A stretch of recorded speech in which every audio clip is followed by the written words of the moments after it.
لوگوں نے اپنے تلواروں کی نیامیں توڑ دی، اپنے سروں کے بال منڈوا کر گنجے ہو گئے، غسل شہادت کیا، احرام پہنے اور قبر حسین کے گرد طواف کیا۔ اس کے بعد ایک پختہ عزم کے ساتھ عین الوردہ کی جانب نکل پڑے۔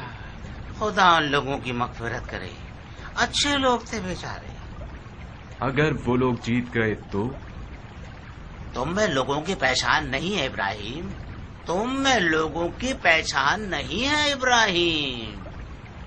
اگر ان کے حلیے کو خوب غور سے دیکھتے تو ضرور سمجھ جاتے کہ توابین سالوں پہلے مر چکے ہیں اور ابھی قبروں سے دوبارہ اٹھائے گئے ہیں تاکہ محشر میں حسین کی مدد نہ کرنے کے جرم میں سزا پائیں۔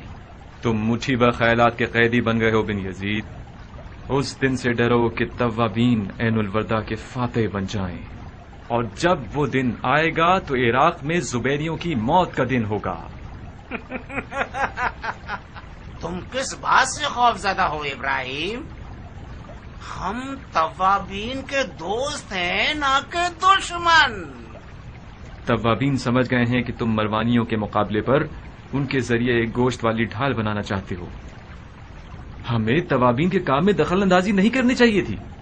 کوفے کی جانب اس لیے بھیجے گئے ہیں تاکہ مختار کا شر ختم کریں۔ ہر کام اپنے وقت پر ہوتا ہے ابراہیم، جلدی مت کرو، سب باری باری۔ تم دعا کرو کہ مختار اپنے اس عقیدے پر رہے اور اسے نہ بدلے اور توابین کی مدد کے لیے چلا جائے۔ تم مختار کو قید کیوں نہیں کر لیتے اس سے پہلے کہ اس کے ڈر سے دعائیں مانگنی پڑیں؟ مختار کو طاقت سے مغلوب نہیں کیا جا سکتا، مختار کو سیاست سے جال میں پھنسانا ہوگا۔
غلط خبر ملی تھی، شامیوں کا لشکر ابھی تک عین الوردہ تک نہیں پہنچا ہے۔ عین الوردہ سے جاسوس بھیجے وہ لوگ، ایک دن اور ایک رات دوڑے مگر شامیوں کے کوئی اثر نہیں ملے۔ ہو سکتا ہے کہ یہ بھی زبیریوں کے جھوٹ اور فریبوں میں سے ہو، جو کہ یہ چاہتے تھے کہ ہمیں جلد از جلد ان مروانیوں کے پاس بھیج دیں۔ انشاءاللہ اگر اس جنگ میں جیت گئے تو آل زبیر کو عراق سے نکال پھینکیں گے۔ یہ کون سی بستی ہے مسیب؟ کرکیسیا۔ ہم کرکیسیا میں پڑاؤ ڈالیں گے تاکہ کچھ دیر آرام کر لیں۔ شہر کے دروازے بند کر دیے گئے ہیں۔ وہ کیوں؟ انہیں ہماری خبر ملی ہے، انہیں ڈر ہے کہ ان سے نہ لڑے۔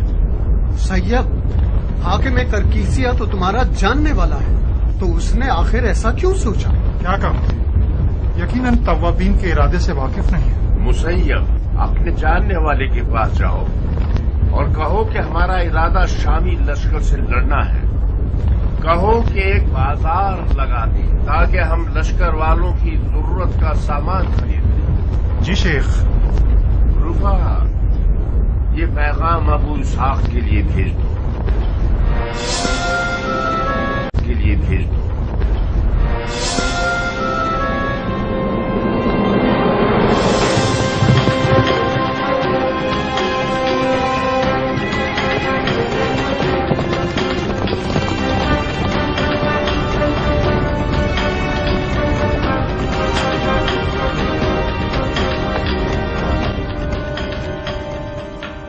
اے امیر، توابین اہل الوردہ کے راستے میں ہیں. ان کی تعداد تقریباً 4000 افراد کی ہے. ان کا سالار ایک بوڑھا شخص ہے جس کا نام ہے سلیمان سرد خزائی. زیادہ ہے، بہت زیادہ ہے. تمہارا لشکر توابین سے 3 گنا زیادہ ہے. اپنے پھوہڑ مغز کو استعمال کرو تاکہ تمہیں سمجھ میں آ جائے کہ ہر تواب 10 شامی کے برابر ہے. ان میں سے بعض تو اکیلے ہی ایک لشکر پر بھاری ہیں. اس کی مثال مختار ثقفی. مختار توابین کے ساتھ نہیں آیا حمید. نہیں آیا؟ پکی بات ہے. مختار تو قاتلان حسین کے خون کے پیاسوں میں سے ایک ہے. میں نے سنا ہے کہ وہ سلیمان سرد خزائی سے جنگ کی نوعیت کے حوالے سے اختلاف رکھتا تھا. کیسا اختلاف؟ توابین کا ارادہ قاتلان حسین سے لڑنا ہے. وہ دنیا اور حکومت کی طرف کوئی رغبت نہیں رکھتے، جبکہ مختار علویوں کی حکومت دوبارہ برپا کرنا چاہتا ہے. تعجب ہے. تو پھر ہمارا اصل رقیب میدان میں نہیں آیا. سنا تم نے ماقل؟ مختار نہیں آیا. مختار نہیں آیا.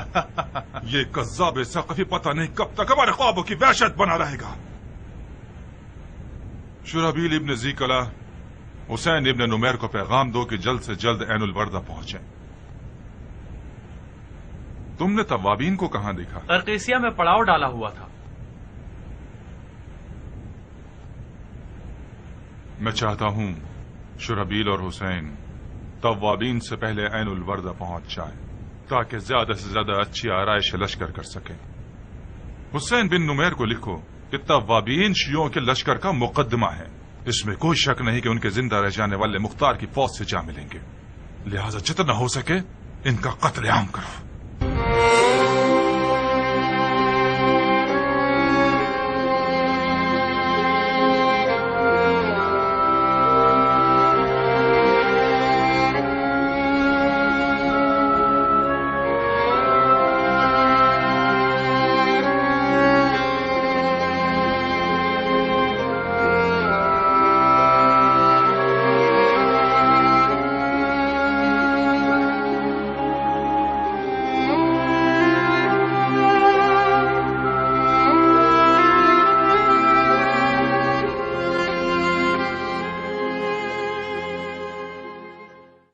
کیا لکھا ہے اس نے ابو اسحاق؟ لکھا ہے وہ قرقیسیہ میں ہمارا منتظر ہے.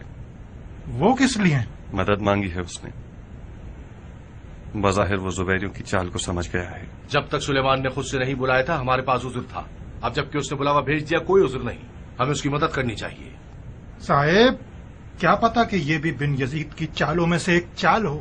یہ خط سلیمان کی جانب سے عبیدہ. بن یزید سے کیا واسطہ؟ خط تو سلیمان کا ہے مگر یہ فکر زبیریوں کی ہے.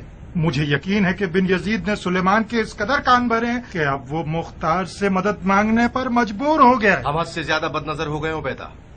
بن یزید تو چاہتا ہی یہ ہے کہ شیعوں میں تفرقہ بازی شروع ہو جائے اور تم کہتے ہو کہ سلیمان سے شیعوں کے اتحاد کی بات کرے گا.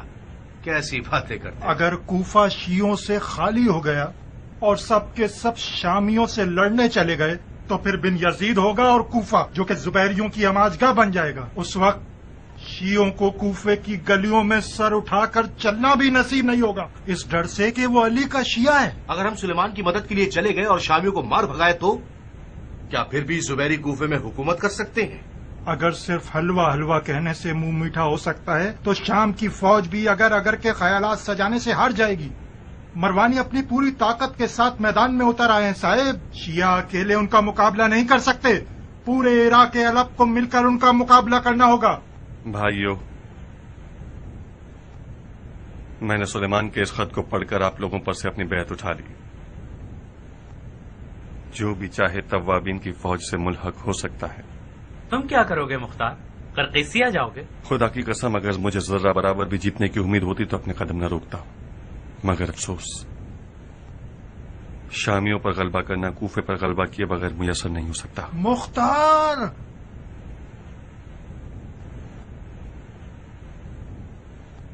اطراف کو خالی مت کرو. بن یزید تمہارے لیے گھات لگائے بیٹھا ہے. گھبراؤ مت عبیدہ، توکل کرو. اب جبکہ سلیمان نے اپنی انا کو ختم کر کے بڑے جھکاؤ کے ساتھ ہم سے مدد مانگی ہے تو مناسب نہیں ہوگا کہ اس کی مدد نہ کریں. اس کے علاوہ ہمارا توابین کی فوج کی مدد کرنا حکمت سے خالی بھی نہ ہوگا. بن کامل، تم اور تمہارے ساتھی میری جانب سے مامور ہو کہ توابین کی مدد کے لیے جاؤ. جہاں بھی دیکھو کہ اب جنگ مشکل ہے اور وہ لوگ شامیوں سے مقابلہ نہیں کر سکتے، انہیں پیچھے ہٹنے کو کہنا تاکہ کم سے کم خون بہے. صاحب اسماعیل، اگر آپ لوگ بھی وہاں جانا چاہیں تو بن کامل کو میں نے جو کچھ کہا ہے وہ آپ کے بھی ذمہ ہے.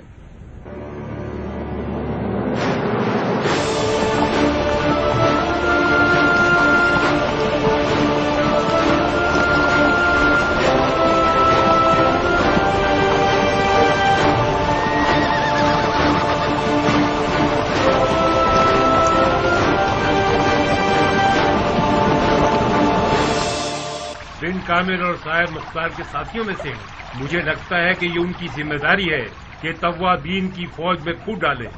ان کی اصل ذمہ داری کے بارے میں کچھ سمجھ نہیں پائے. یہ گروہ منہ نہیں کھولتا ہے امیر.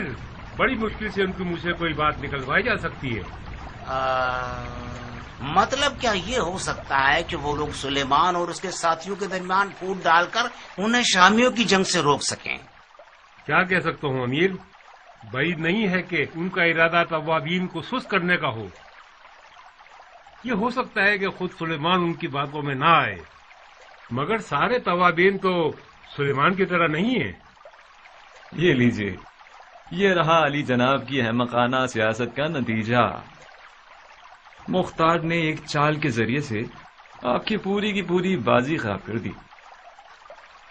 تم یوں نوالے کو اتنا سر کے گرد گھما کے کیوں کھانا چاہتے ہو؟ مختار کو قید کر لو، تمام پریشانیاں ختم ہو جائیں گی. اس سے پہلے کہ مکہ کی طرح یہاں بھی پرندہ پنجرے سے اڑ جائے کام تمام کر دو. خدا کی قسم سوچو گے تو مغلوب ہو جاؤ گے. اگر واقعی مختار کو مارنے یا اسے قید کرنے کا ارادہ رکھتے ہیں تو یہ بہترین موقع ہے.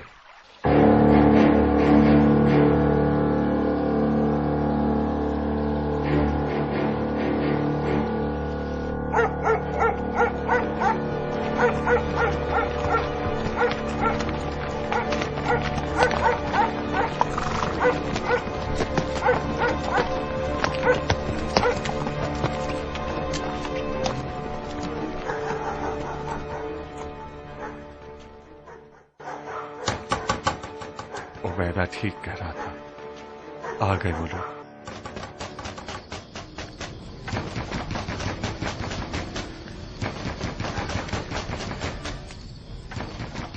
کیا ہوا اماں جان؟ ان کے دستک دینے سے لگ رہا ہے کہ مختار کو شکار کرنے کے لیے آئے ہیں. خدایا رحم فرما. مختار کہاں ہے؟ آپ لوگ کون ہیں؟ کیا چاہتے ہیں؟ کہ آدھی رات کو لوگوں کو تنگ کر رہے ہیں؟ بکواس بند کرو ورنہ تمہیں کتوں کی خوراک بنا دوں گا. پیچھے ہٹو.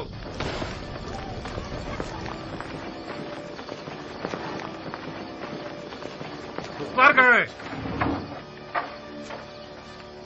تم لوگوں کو خدا کا خوف نہیں ہے کیا؟ تم کچھ مت بولو ثابت. زبان بھی چلانا جانتے ہو شہزادے. میں نے پوچھا مختار کہاں ہے؟ مردوں کی طرح بات کرو بے غیرت. اے ابن مزارب، یہ بہتر ہوتا کہ اپنے اموی ہم منصب بن حریث کے انجام کو اپنے لیے سبق بنا لیتے. ان منصبوں کی کوئی اوقات نہیں ہوتی. میں واضح و نصیحت سننے نہیں آیا ہوں مختار. تم میرے قیدی ہو. تمہارے آقا نے جلد بازی کر دی. میں سمجھ رہا تھا کہ توابین کے انجام تک صبر کرے گا. اگر میرے اختیار میں ہوتا تو جس دن تم کوفے میں آئے تھے اسی دن تمہیں زنجیروں میں جکڑ دیتا.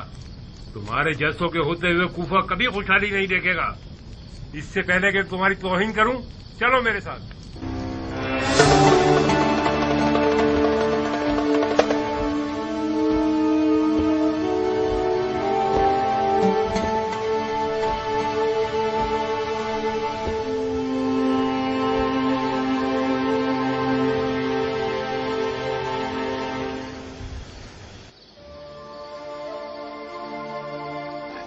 اماں جان، میری غیر موجودگی میں ام ثابت کا خیال رکھیے گا. بظاہر یہ بہت تھک چکی ہے. پھر سے زندان بابا.